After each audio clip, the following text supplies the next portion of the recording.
عظمت و شان خداوندی، وہاں تغیر اور تبدیلی نہیں ہے، نہ وہ دودھ پیتا ہے، وہ دودھ پیتا نہیں ہے، وہ دودھ پلاتا ہے۔ سبحان اللہ، سبحان اللہ۔ اور دودھ نکالتا کہاں سے ہے؟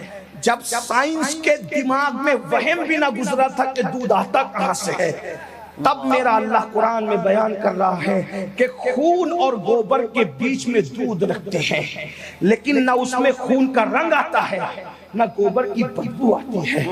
جو دودھ کو اس حفاظت کے ساتھ رکھے، دو بظاہر دو ناپسندیدہ چیزوں کے درمیان، بظاہر دو ناپسندیدہ چیزوں کے درمیان کوئی جھلی نہیں، کوئی رکاوٹ نہیں، صرف اس کا حکم رکاوٹ ہے۔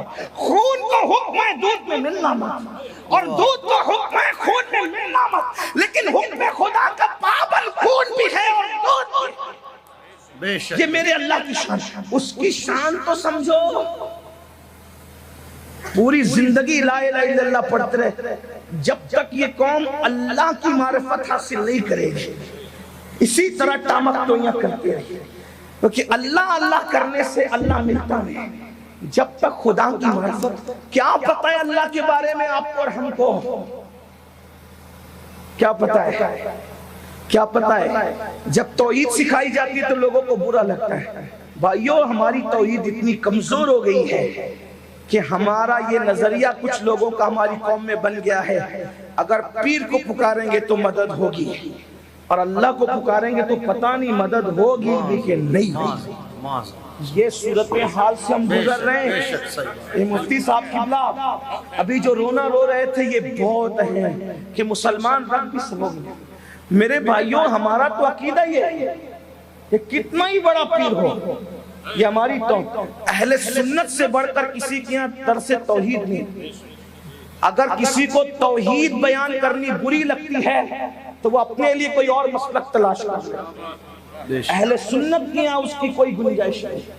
اور یاد رکھنا، اس سے باطل گمراہ مکاتب فکر جو ابھی تک مکتب ہی میں طفل کی حیثیت سے موجود ہے، وہ ناجائز فائدہ اٹھا رہے۔ بھائیو، یہی تو رونا ہے۔ ہم نے توحید بیان کرنا چھوڑ دیا تو وہابیہ نے توحید پہ قبضہ کر لیا۔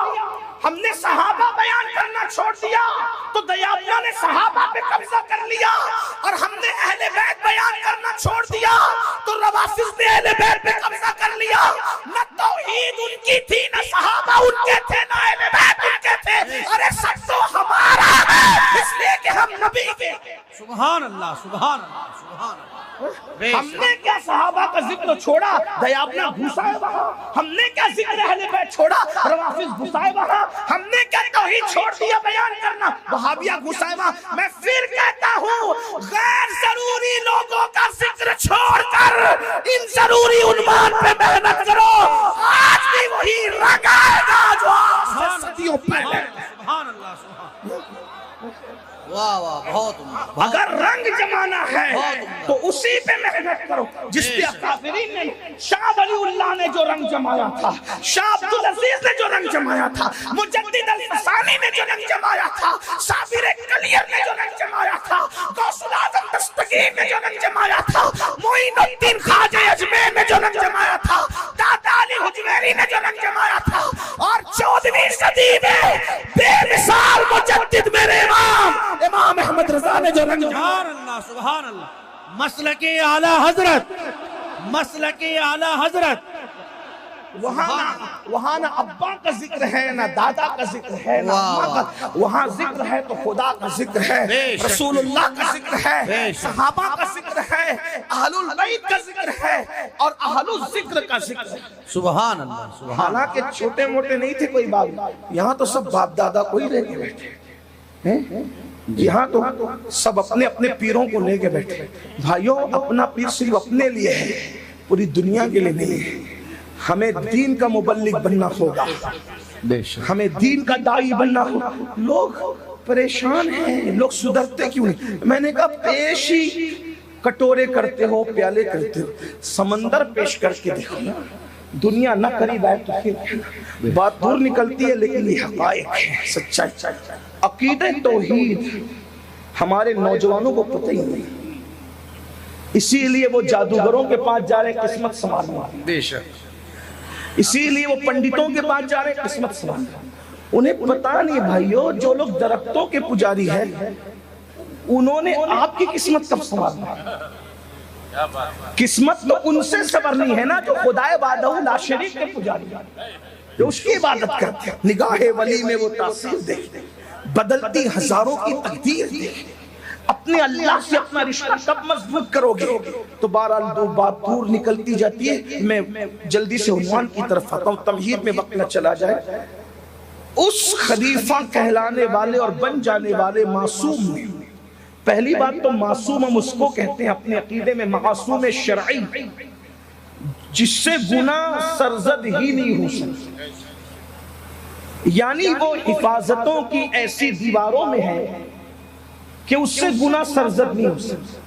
اب یہاں میں آپ کو اتنی بات بتا دوں، جب وہ دودھ کو خون اور گوبر سے بیچ میں محفوظ رکھ سکتا ہے تو دودھ تو اس کا محبوب نہیں ہے، دودھ تو خالص اس کی مخلوق ہے جو مخلوق کے لیے بنی ہے۔ ذرا توجہ کرو، یہاں پر انبیاء کی قسمت کو بھی لوگ سمجھ جائیں، بہت آسان لب و لہجے۔ دودھ اللہ کا محبوب نہیں ہے، مخلوق ہے اور مخلوق کی خاطر ہے۔ تو جس مخلوق کو مخلوق کی خاطر بنایا، اس دودھ کو خون اور گوبر سے ایسا محفوظ رکھتا ہے، تو جن انبیاء کو اپنی خاطر بنایا سبحان اللہ، پھر ان کو ناپسندیدہ اعمال سے اس نے کیسے محفوظ رکھا؟ ارے جو صدف کو سمندر کی تہہ میں پانی کے قطروں سے محفوظ رکھتا ہے، جب صدف کو اتنا محفوظ رکھتا ہے تو جن انبیاء کو اپنا محبوب بنایا ان کو کتنا محفوظ رکھتا ہے؟ یہ ان کی شان ہے کہ ان سے بلکہ میں تو اہل سنت کا نظریہ یہ بیان کرتا ہوں کہ نبیوں کے قریب سے کبھی گناہ گزر کر بھی نہیں جاتا، بے شک، تصور گناہ بھی وہاں قریب سے گزر کر نہیں جاتا۔ یہ انبیاء کی شان ہے، ہم ادب والے یہ کہتے ہیں۔ اب بات سمجھ میں اگر آ گئی ہے تو آگے چلیں۔ اگر کوئی کچھ کرے تو اس کی شان ربوبیت میں کوئی فرق نہیں ہے، لیکن وہ رحمان اور رحیم ہے، پھر وہ غیور بھی ہے، اور غیور ایسا ہے، ایسا غیور کہ جب غیرت کرنے، جب محبت کرنے پر آئے تو محبت کی کوئی حد نہیں، اور جب اظہار غیرت کے لیے آئے تو پھر اب شان کیا ہوتی؟ جب شجر ممنوعہ کا پھل کھا لیا تو اللہ جو رحمان ہے، رحیم ہے، ستار ہے، غفار ہے، اس نے یہ نہیں کہا کہ چلو چلو آدم ایک بار ایسا ہو گیا آئندہ نہیں کریں گے۔ اس پہ آپ کی توجہ، آدم معصوم ہے، حضرت آدم سے کوئی گناہ نہیں ہوا، عوام کے خیال میں جسے خطا کہتے ہیں وہ کوئی خطا نہیں ہوئی، ہم اس کو نام دیتے لغزش پیغمبرانہ کا صدور ہوا، بس اس کو اتنا ہی کہہ سکتے ہیں، اس سے زیادہ کچھ نہیں۔ اور اس لغزش پیغمبرانہ میں بھی کروڑوں حکمتیں تھیں، توجہ ہے آپ کی۔ پھر کیا ہوا؟ اس شجر ممنوعہ کا پھل کھانے کے بعد مہلت نہیں دی گئی، صرف ایک لغزش پیغمبرانہ پر، ایک لغزش پیغمبرانہ پر یہ کہہ دیا گیا آپ کو جنت سے نکلنا ہوگا، نکلیے آپ جنت سے۔ یہ نہیں آئندہ نہیں کرنا، مہلت دیتے آئندہ نہیں کرنا، مہلت دیتے آئندہ نہیں، خلیفہ بنایا، مسجود ملائکہ بنایا، محبوبیت کا اعلان کیا، چنا، صفی بنایا، لیکن جب ایک لغزش پیغمبرانہ ہوئی تو ان پر جلال کا اظہار نہیں ہوا، ان پر عتاب نہیں ہوا۔ ہم تو ادب سے یہ کہتے ہیں نہ عتاب تھا نہ جلال تھا، بعد میں پیدا ہونے والے ہر آدمی کے لیے عبرت کا سامان تھا۔ آدم کے ساتھ یہ کرتا ہوں تو آدمی کے ساتھ کیا کروں گا؟ توجہ کرنا، مہلت نہیں دی، جنت سے نکل جاؤ، اور ایسے نہیں نکلو، آگے اس پہ خاص توجہ میرے جوانوں، دل تھام کر سنو۔ میں قرآن کے حوالے سے تفسیر کیا ہوں، ابن عباس سے لے کر صاحب نعیمی تک جن جن لوگوں نے لکھا اس کا مفہوم پیش کر، سینکڑوں تفاسیر کا خلاصہ ہے یہ کہ جس وقت کہا جنت سے نکل جاؤ، کتنا بڑا محبوب، کتنا مقبول، کتنا پیارا، کتنا پیارا، کہ معلم الملائکہ کو اس کے لیے مردود کر کے نکال دیا، لیکن جب جنت سے نکالا تو ہماری عبرت کے لیے یہ بھی کہا ایسے نہ جائیں گے، آپ کے کپڑے بھی اتار لیے جائیں گے۔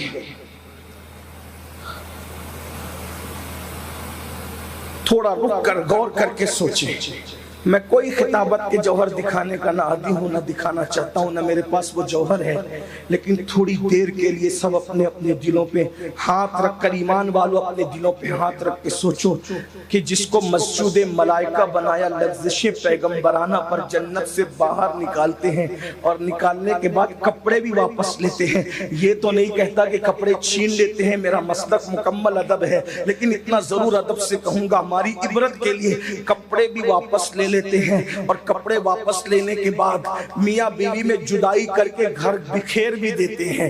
بیوی جدہ میں ہے اور شوہر ہندوستان میں ہے، اور جب آدم علیہ السلام کے کپڑے واپس لے لیے گئے، اتنی حیا آئی آپ کو کپڑے واپس لینے پر کہ آپ نے اپنے وجود پر جنت کے پتے ڈھانپ لیے، جنت کے پتے اپنے وجود سے لپیٹ لیے۔ اب میں آپ سے پوچھنا چاہتا ہوں میرے بھائیوں، بتاؤ وہ لغزش پیغمبرانہ نہ گناہ تھی، نہ خطا تھی، نہ بغاوت تھی، نہ نافرمانی تھی، صرف لغزش پیغمبرانہ تھی، شان معصومیت کے ساتھ ایک لغزش پیغمبرانہ تھی جس میں کروڑوں حکمتیں تھی۔